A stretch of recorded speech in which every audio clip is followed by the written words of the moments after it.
Ako po ay isang Katoliko bago po maging Iglesia ni Cristo. Dati po, ako po ay nakatira yung bahay namin sa tapat po ng simbahan mismo. Kaya active po kami sa simbahan. Lumaki po ako na araw-araw po kaming nagro-rosaryo kasama ng lola at mga pinsan ko. Ang lola ko po ay merong katungkulan sa simbahan. Ang magulang ko po ay nagtrabaho sa simbahan din. Tatay ko po naging sekretary. Kaya halos araw-araw din po akong nasa simbahan noon. Talagang active po kami na meron din kaming malalaking poon sa bahay. Kapag po merong Semana Santa, ay nagpo-prosesyon din po kami taon-taon. Pati po sa school, Catholic school din po kasi ako pumasok. Naglilid po ako lagi ng rosary. Kasi nga po, bata pa lang, kabisado ko na po yung mga rosary.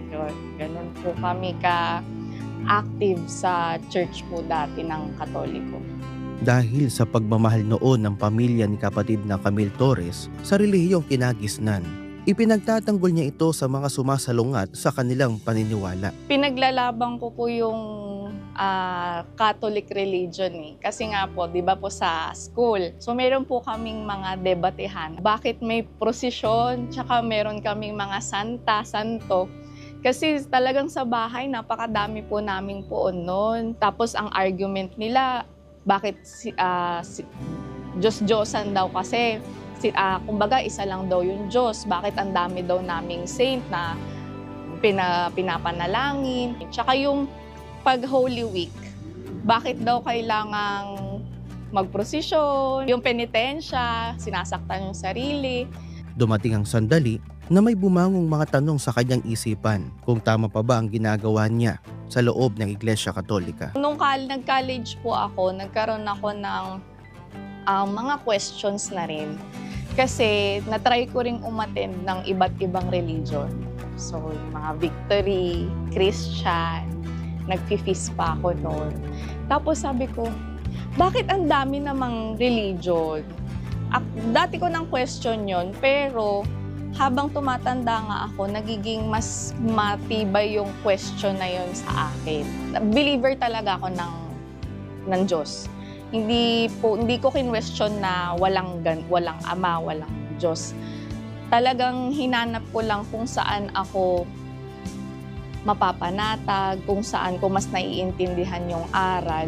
Hanggang sa bawat pag-attend ko sa mga yon, nung pagpasok ko sa iglesia, doon ko merong naramdaman na yung nako-curious ka, bakit sila umiiyak, bakit tahimik manalangin, yung disiplina nila sa pagsamba.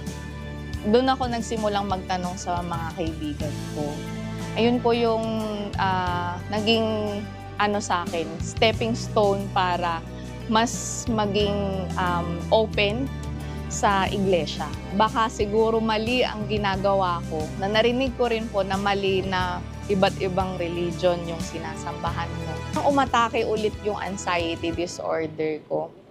Tapos sa pangalawang trabaho na ganun-ganun din yung nangyari sa sarili ko, na hindi na naman ako makabangon, balisang-balisa na naman po yung katawan ko, na gusto ko mas malaman yung aral ng iglesia. Hanggang sa doon ko na rin in-stop yung pag-attend sa iba't ibang religion. Sa pagpapasya ni kapatid na Camille na umanib sa Iglesia ni Cristo, katulad ng iba, hindi siya nakaiwas na hadlangan ng mahal niya sa buhay. Ang umuusig po talaga sa akin yung lola ko. Kasi sabi niya, ano ba yan? Ba't ka mag-iiglesia? Katoliko tayo. Mas matagal yung relihiyong Katoliko. Bago lang naman yung iglesia. Yung mga ganun pong pag-uusig. Pero hindi po ako nagpapigil. Sa pakikinig ni kapatid na Camille sa mga aral ng Panginoong Diyos, sinisiguro niya na nakasulat sa Biblia ang lahat ng itinuturo sa kanya. Ang ginagawa ko talaga, nililista ko lahat ng verse, bawat doktrina. Tapos, ang ginagawa ko po, pagkatapos ng doktrina, isa-search ko siya sa Google or sa Bible. Meron naman po kaming Bible sa bahay. Mas naging malinaw po sa akin na tama naman pala yung ginagawa sa iglesia. Ibinahagi rin ni kapatid na Camille ang naramdaman niya nang matanggap na niya ang banal na bautismo sa Iglesia ni Cristo. Nung nabautismuhan ako, mas naging deepen yung relationship ko sa Ama. Nasa tuwing sumasamba nga ako, naiintindihan ko yung bawat aral, teksto na kahit may pinagdadaanan po ako sa buhay, na nagiging ready ako.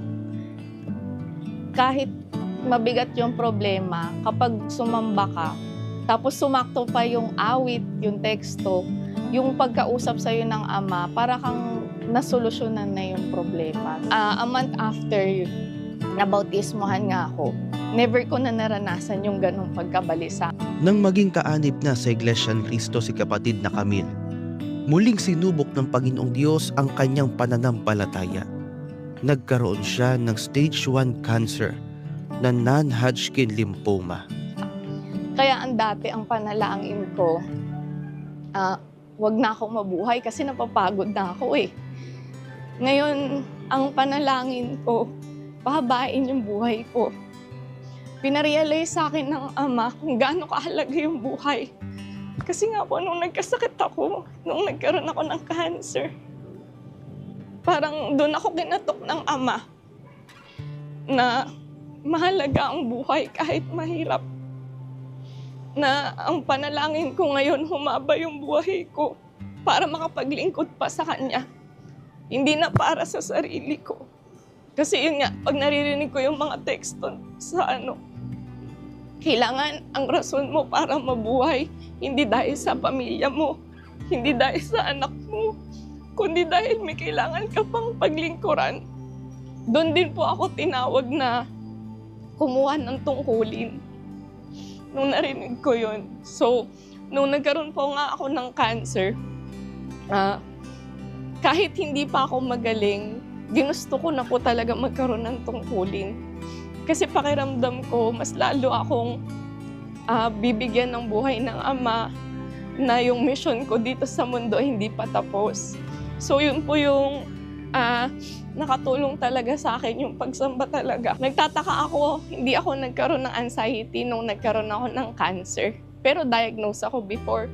Sabi nila, hindi ka ba na-depress? Sabi nilang ganun. Sabi ko, hindi. Parang ang tingin nila, ang gaang-gaang pa rin ng pakiramdam ko, na parang wala akong sakit. Kasi hindi ko rin tatalikuran yung pagkahirang niya sa akin. Kasi sobrang blessed ko ngayon na kahit anong pagdaanan ko, nagiging magaan siya para sa akin. Kasi hindi niya ako iniwan.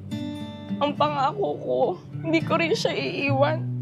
Gaya ng hindi niya pag-iwan sa akin. Sa lahat po ng mga nanonood ngayon, lalong-lalo na po sa aking pamilya, sa mga kaibigan, kakilala, sa mga hindi pa po kapanampalataya at hindi po Iglesia ni Cristo, wala naman pong mawawala sa pakikinig. Gaya ko po, hindi ako agad sumama o umanib sa Iglesia ni Cristo. Pero yung pagiging open ko at ang paghahanap ko sa Ama, ito po ay nakatulong ng malaki sa akin, lalong-lalo na po sa aking buhay ngayon.